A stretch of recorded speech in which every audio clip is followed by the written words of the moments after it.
so hard. Now everything is easy 'cause of you.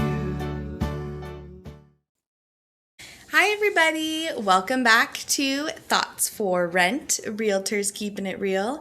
I am Ireland and with me is... Jenni McKenna, the owner-broker of McKenna Property Management.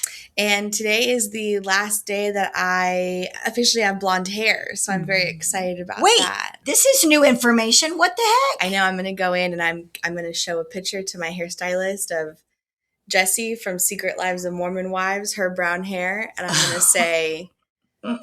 Make me like Jessie. Yes. Oh my goodness. Well, that'll be fun because you're about to go to Japan, so you'll have new hair for Japan. I know. I do try to have new looks for new important moments, so I can be like, oh, I had dark hair because I went to Japan that year, so that's kind of why I'm doing it. But I'm very excited. Very cool. Well, I hope it turns out really well. I know. Fingers crossed it doesn't turn out terrible because then all the Japan photos are going to look a little And then rough. You're going to be all bummed and depressed, and I don't want that. So I'm going to be sending up good vibes. Get a good coloring, just like Jessie's. That's what we're going to want. So Ireland, something happened the last couple of days. Last 48 hours. True that. And I wanted to kind of bring it up into our podcast because, you know, what we really are is we're Thoughts for Rent, realtors keeping it real. And the real part is important to me. I don't want to be a podcast where we candy coat and sugarcoat and not really tell everybody what's really happening in the property management world. Yeah. So we're going to talk about something that is going on here at McKenna Property Management. And we can talk about it because it hasn't gone to court. It's just a demand letter. But the demand letter was sent over by an attorney from an owner of ours who is extremely upset because we had to evict a non-paying tenant. So they brought on a property management agreement. We signed it. It's our standard property management agreement. We put the property on the market and then at that point did all that we were supposed to do. And we're going to go through that a little bit. Because what I'm hoping for is anyone out there that does property management, whether you are a broker or whether you are self-managing, maybe this system is good for you. And what I'd like to do, Ireland, is kind of plea my case to our listeners. Okay. As if they're the judge, because I'm wondering if maybe I'm not seeing the other side of it and maybe there would be some good suggestions. Okay. So, this is what the deal is. Owner believes that he's owed $11,000 from McKenna Property Management. That's the demand. Basically what that is the 4 months of rent that he did not receive. Because when we started the process of the eviction, it started as a non-payment in November. Yes. But we did not get the resident out of the property until February. Yes. Okay. So Ireland, walk us through the moment we got an application on this particular property, which I believe was like in September. Does that sound about right?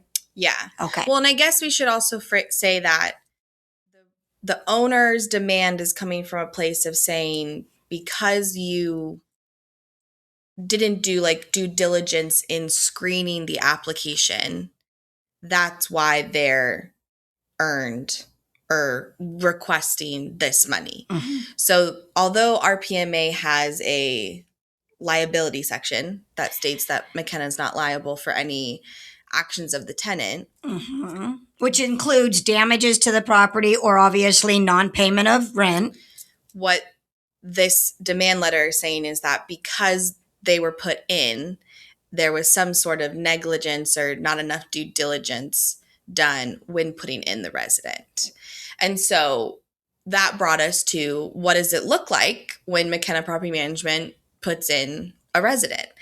And one of the biggest things that you're kind of taught when you become a realtor, when you're trying to get your PM permit and all of your continuing education classes and all of your education, one of the big things that they say is have a procedure and follow that procedure to a T, because following the procedure will help keep any biases out of the equation.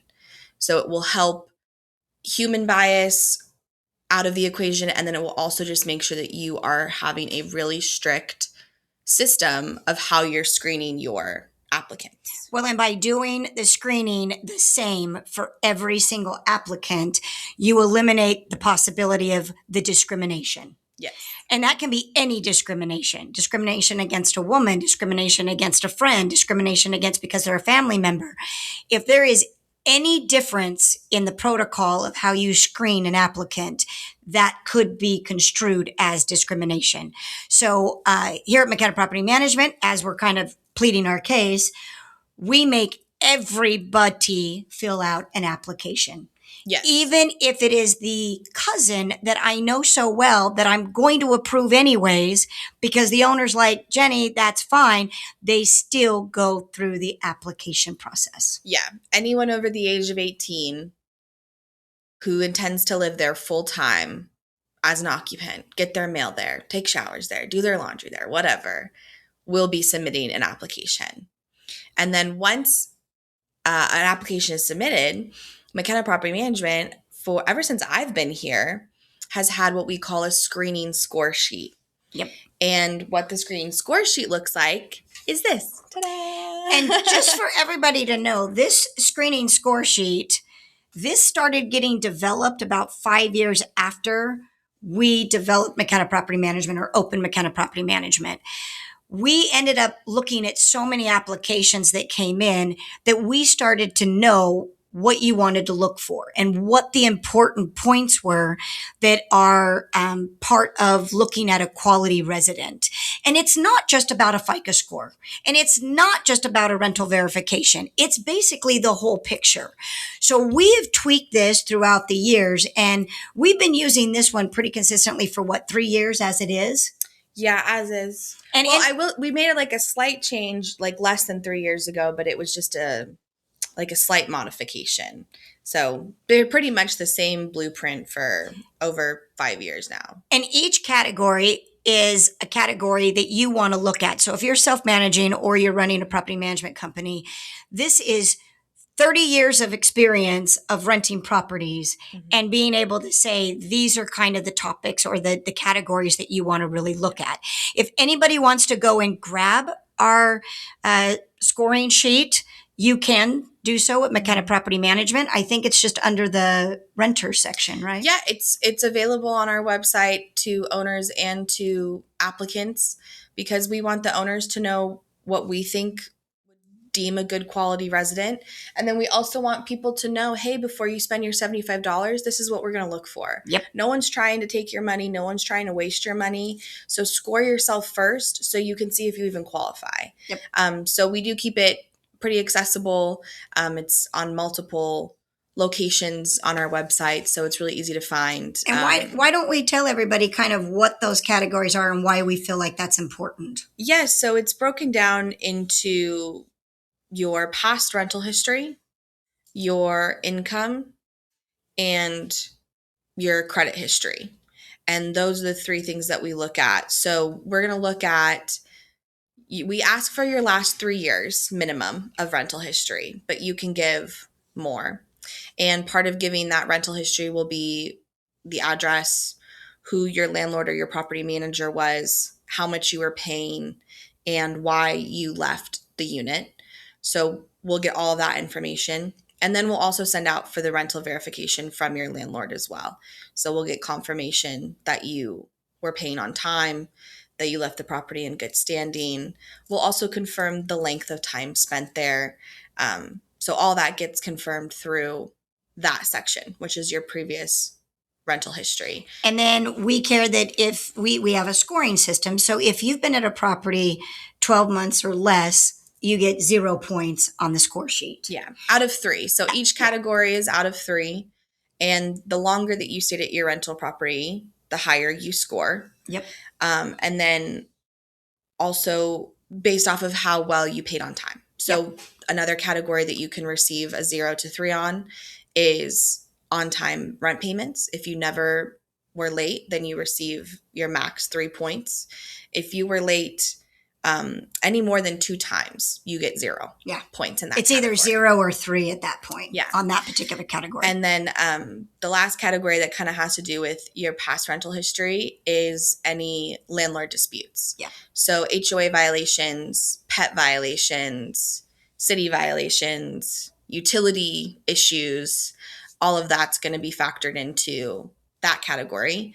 If you had no landlord disputes, you get a 3.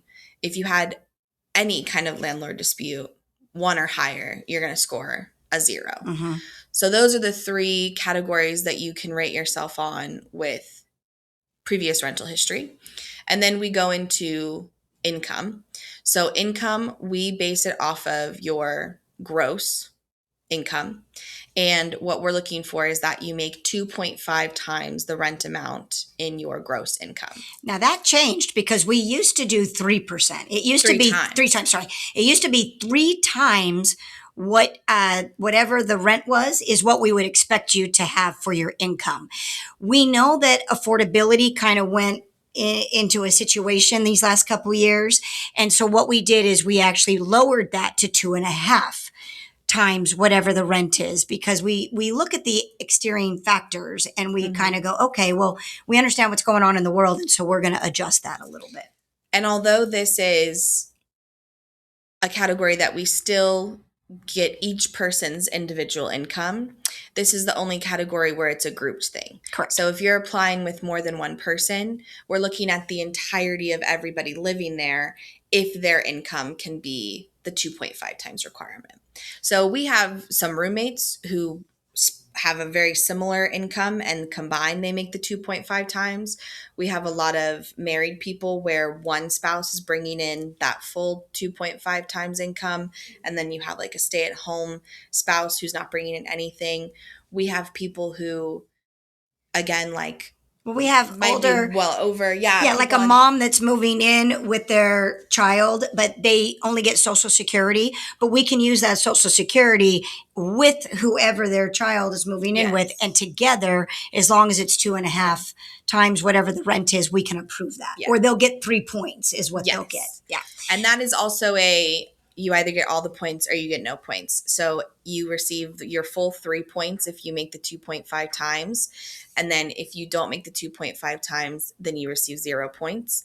This is also one of the major categories that if you're not making that 2.5, unfortunately, even if you scored 3s on everything else, it'd be something that we'd really have to look into. Some people will try to apply with only 1.5 times or maybe 2 times the rent amount, and they have good scores everywhere else, but the income is really, you either have it or you don't. So that's one of the big categories of and if you're close to the 2.5 and everything else is great on your score sheet, there could be an exception made, because it means that you're really living within the means. You're able to pay all your bills.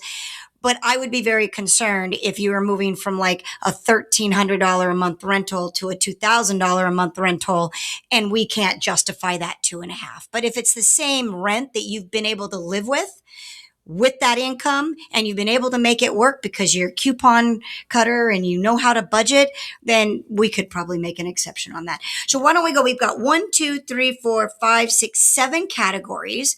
Out of all those categories, the top is 3 points, or it can go 2, 1, or 0 on most of them. And then what we have found that if you are 18 or more points in the score sheet, it's an automatic approval, because that means everything on the score sheet is above par, and you're going to be more than likely a very qualified, good rent resident. Yeah. And of course things happen, like you could lose a job or there's a death in the family. But at the time that you're applying, you are going to be approved if you're 18 and above. Now, between 15 and 17, what do you do then? Well, we skipped over a category go ahead. Jenny likes to jump to conclusions. But no, the last category is also your credit. So your credit history. A lot of companies will run it off of anything below 600 is an automatic denial, things of that situation. We don't necessarily run off of that policy. We will still factor in lower credit scores because there's 3 categories on the sheet that have to do with your credit. The first category is your overall credit. And in order to get a 3, that's probably the hardest category to get a 3 in, because you have to get a 750 or higher. So even right now, if I were to score myself, I would not be able to receive a 3 in that category. I would be in the 2 category, which is between 700 and 749. Yep. And then to get 1 point in that category, it's 620 to 699. And then anything under 620 is a 0. So that is how we grade the credit scores. And then we also dive deeper into what's on your credit history. So we're looking at collections, we're looking at past due balances, we're looking at bankruptcies, and those you also are scored on. So we look at any collections that are monthly services, gym memberships, phone bills, utility services, Wi-Fi. If you have any kind of outstanding collection on that, you will be docked down. You won't be able to receive a 3. And then we also look at all of your collections as a whole. So we look at any credit card collections that may not be like a monthly thing, or maybe even like an auto loan that might be in collections or past due. And you can receive less points if you have anything outstanding or unpaid. We don't really look at medical expenses. Correct.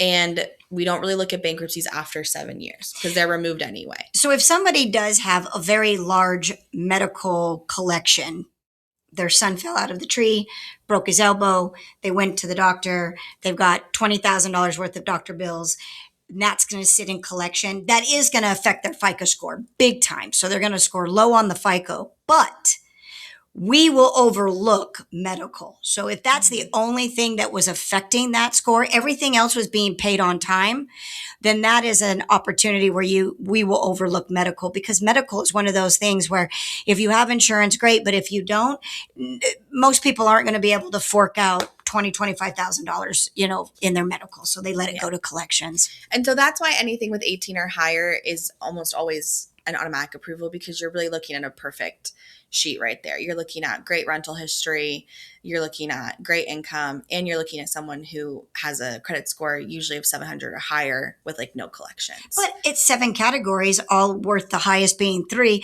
That's still 21.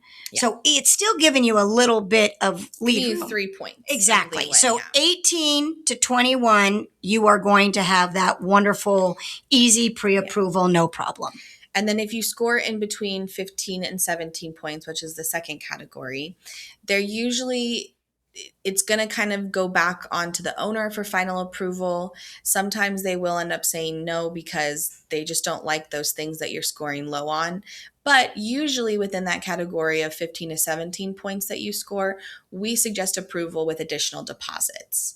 A lot of times we see people score 15 to 17 because they're just getting started in the rental world. They're young, their credit's a little low because they don't have a long history, and they haven't lived anywhere before, or they were like living at their parents' house and maybe paying a very small stipend a month. So when we see scores like that come in, that's usually when we'll tell the owner, you should approve them, but with an increased deposit, since they're still getting started and their history might be a little And when you say moving. More deposit, our security deposit's usually equal to 1 month's rent, give or take. What would be more deposit? Like 2 times, 3 times? What are we looking at? Our starting deposits will usually be between $300 and $500, and then they will increase from there based off of what the owner is seeing.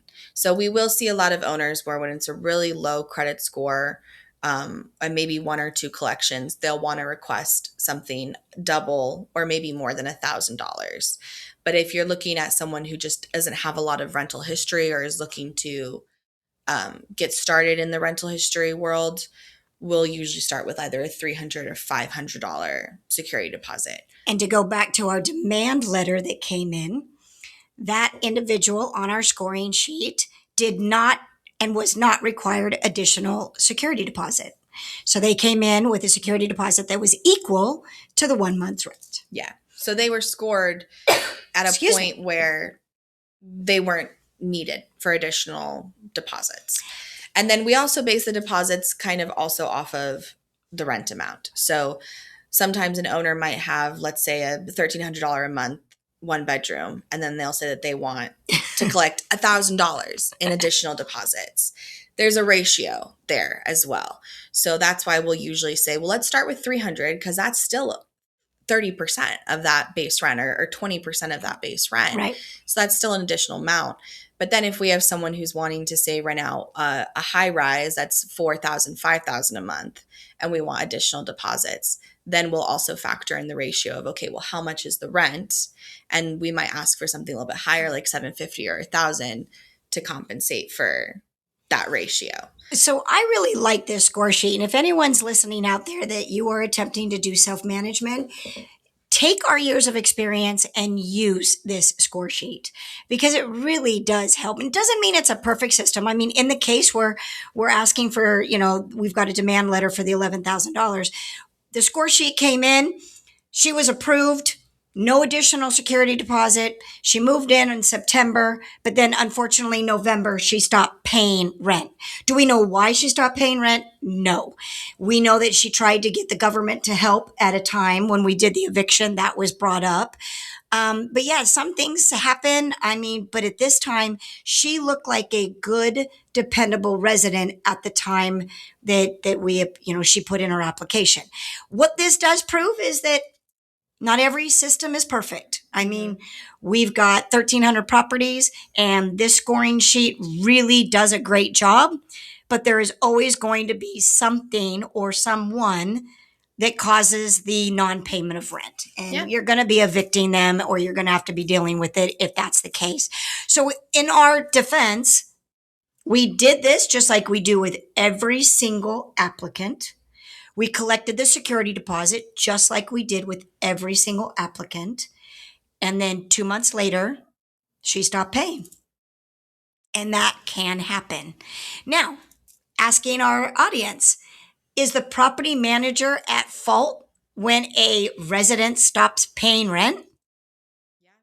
That's the question. So if you think that a landlord, or not landlord, but a property manager should be responsible for those costs, let us know in the comments. Or if the owner has approved this person and the score sheet was followed and they scored high on the score sheet based off of the credit information that was pulled and the income that was given and the ID that was verified, then is it just the tenant's neglect? It's bad luck, maybe. Yeah. Bad luck. And it's just kind of the nature of property rentals where you don't always have the control of the person that's living in the property. And in our case with the demand letter, the owner was involved in the score sheet, did know what the score sheet number was, and did say, okay, move forward with them. So it's hard in my world when an owner is given the tools of everything that we know in writing, says, yes, move forward. But then when it doesn't turn out the way any one of us wanted it to turn out, all of a sudden it becomes now my responsibility to make up the 4 months of the lost rent. Especially when 4 months was because of the court system. So that delay, we served her in November, the very first month that she was late. We didn't say, oh my gosh, we forgot to serve her, and then served her in February. Or we didn't listen to her excuses and go, okay, we'll wait 30 more days, bring in the rent. Yeah. No, we don't do that. We served her, we filed with the courts, and then the courts, we were involved in the court proceedings for over 90 days. Yep. And went in person to appear before the judge. So we didn't do it by having somebody else go. We actually appeared before the judge. The judge gave us the summary judgment, which basically gave her 10 days to move out of the property. The judge looks right at her and says, you have 10 days to vacate because you haven't paid. But then she didn't vacate. And then what happened? And then we went to go perform the final lockout. And before the final lockout could take place, she appealed the original judge's decision of eviction in 10 days. And her appeal was being processed for 4 weeks before an answer was given. I think almost even close to 5 or 6 weeks it was being appealed. Because there was a holiday in there. Yeah. Because it happened in December. So you've got your Christmas and you've got your New Year's, and courts aren't open the whole time during then. And her appeal after 5 weeks got denied. And then that was when we could still proceed with the original judgment, which was to remove her from the property. And we did. And we successfully removed her from the property, which is what we get paid to do if that is something that there's a non-payment resident, our job, at least I look at it this way, our job is to take it all the way through and get possession of the property so that we can give the possession back to the owner if the owner so chooses to no longer rent the property. And I'm not surprised to have received that demand letter when we did get the email, just because even when I was giving our owner updates throughout the appeal process, because we spoke every other day, he had insinuated that once this is all said and done, he might sue us. And my answer to him is, I said, I get it and I understand, and when that time comes, we'll cross that bridge, but I'm also not going to sit here and do anything illegal for you. Yeah. Because he wanted us to go and change the locks. He wanted us to stop doing the utilities, like to cut off the utilities. There are things that a lot of owners of properties get very frustrated with and want to do a knee-jerk reaction. But if you do that, you're going to actually end up in more trouble. And we advised and said, just let us do it the right way. And we did. But now the end result is he feels like he was damaged from the non-payment of rent. No, nothing else in the demand letter is saying anything but the loss of rent. And unfortunately, and this is where it's going to be fun for you guys to let us know, do you think that we are liable for any portion or all of it, none of it, of the rent that was not collected from that particular resident? Yep. I'd be very interested to hear. So like, comment, subscribe, and if we get any responses, we'll definitely let you guys know. And if you're someone who's thinking about establishing a score sheet, I think it's really great. Obviously, there's still going to be some bad eggs, but being able to tell this owner, this is our procedure, this is what we followed, this is the information we were given, I think that just helps really establish that it wasn't like she came into our office, bought us some flowers or some coffee, and then we said, yeah, move in. She just looked really good on paper. Or we didn't just go with the FICO score, or we didn't just go with the rental verification. We do this on every single applicant. And she, in the writing at the time that she came in, she didn't look like a bad resident, you know? All right. Well, remember, share this episode with somebody that might find this interesting. And as Ireland said, we would love to find out what you guys thought. We pleaded our case to you. You be the judge. And it'll be fun to find out what people think. Absolutely. Okay. And we'll see you guys next week. Oh, and Ireland's going to do the shut off. Bye. Oh, there you go. Sound good? Okay, good. I'll pass over to Ireland. Here you go, kid. Thanks, Pops.